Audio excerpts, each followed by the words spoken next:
tekereza isi aho buto imwe gusa ishobora gusiba igihugu cyose ku ikarita y'isi.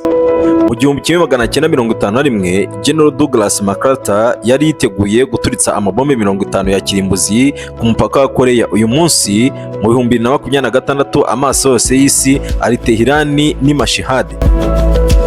Ibitero biri kugwa kuri Iran uyu munsi ntabwo ari ibyago byizanye, ni umukino wa geopolitique umaze imyaka 70 utegurwa munsi y'ubutaka. Ese wari uzi ko misile ziri kuraswa uyu munsi muri Iran zifitanye isano na misile zakoreshejwe mu ntambara ya Korea? Umva nkubaze, uzi impamvu Amerika uyu munsi yafashe icyemezo cyo gukora ibyo yanze gukora mu 1950? Ntabwo ugiye kumva amakuru asanzwe gusa, ahubwo ugiye kumva ukuri kwihishe inyuma y'iyi ntambara, ndetse n'impamvu Iran ishobora kuba ikizamini cya nyuma cy'ubushobozi bwa Amerika muri iki kinyejana cya 21. Ikaze. Tubahaye ikaze kuri Think Beyond Degree. Hano intego yacu ni imwe, ni ukugira ngo urebe kure y'ibyo tuguhaye. Ntabwo dusaba amateka gusa, ahubwo turayasesengura twifashishije ibimenyetso bifatika n'ubucukumbuzi bwimbitse kugira ngo tumenye aho isi igana.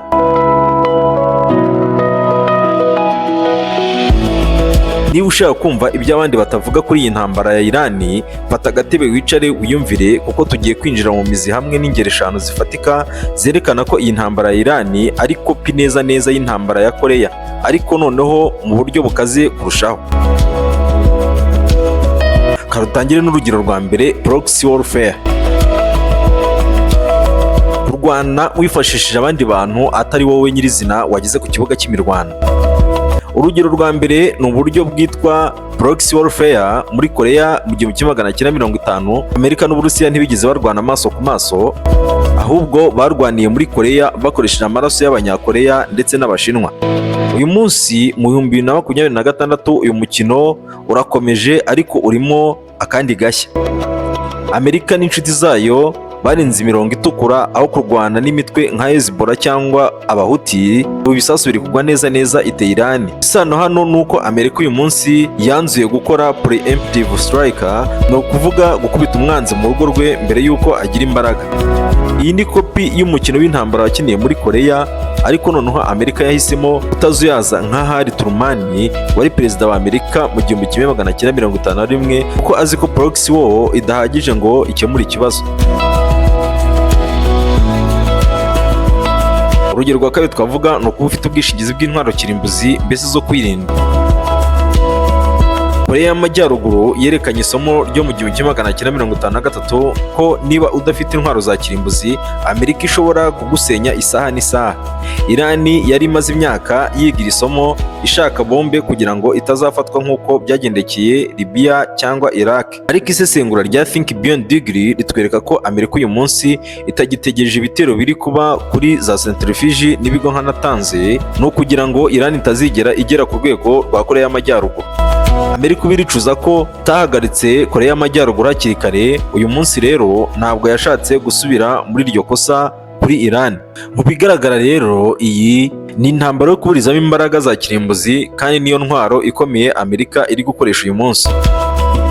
Reka turebe urugero rwa gatatu, ni isano ry'ibanga rihishwe muri izi ntwaro Iran irimo irakoresha, kuko zisa neza n'izo Korea yakoresheje mu gihe yari iri mu ntambara. Hano niho ubuhamya bw'amateka buhurira neza.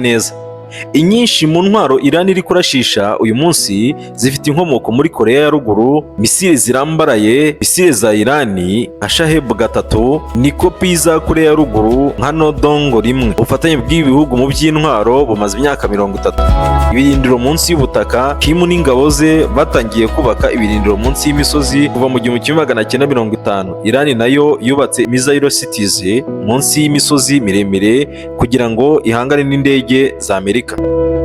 Ibi bitwereka ko intambara turi kureba uyu munsi muri Iran mu by'ukuri ari ikomeza ry'intambara ya Korea mu buryo bw'ikoranabuhanga, ndetse n'umuvandimwe wayo urwanira mu gace k'iburasirazuba bwo hagati. Urugero rwa kane ni domino theory na regional collapse.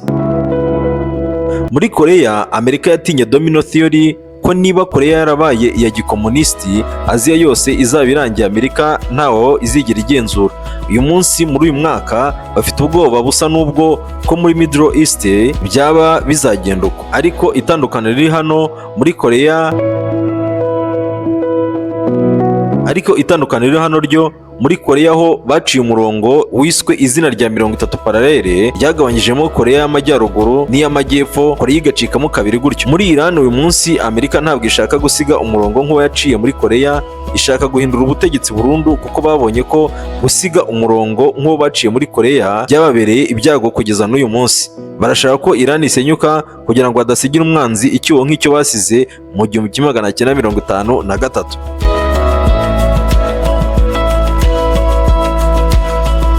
Urugero rwa nyuma ariko rwa gatanu ruri mu mahitamo y'ubuzima. Koreya yatweretse ko intambara isiga inzira ebyiri gusa: iterambere nk'irya Koreya y'Amajyepfo cyangwa icuraburindi nk'irya Koreya y'Amajyaruguru. Iran uyu munsi iri hagati y'ayo mahitamo abiri. Ibitero turi kureba ntabwo ari ibyo gusenya amazu gusa, ni ibyo gusesa imyizerere n'ubutegetsi bw'i Tehran. None rero reka turebe isomo rya nyuma kuri Think Beyond Degree niri: intambara ya Koreya ntiyigeze irangira kuko Amerika yasize idakemuye ikibazo burundu. Uyu munsi Iran barashaka gukemura icyo kibazo binyuze mu mbaraga z'umuriro kugira ngo mu myaka 70 iri imbere batazaba bakiri muri uyu mukino utagira iherezo. Uyu munsi muri Iran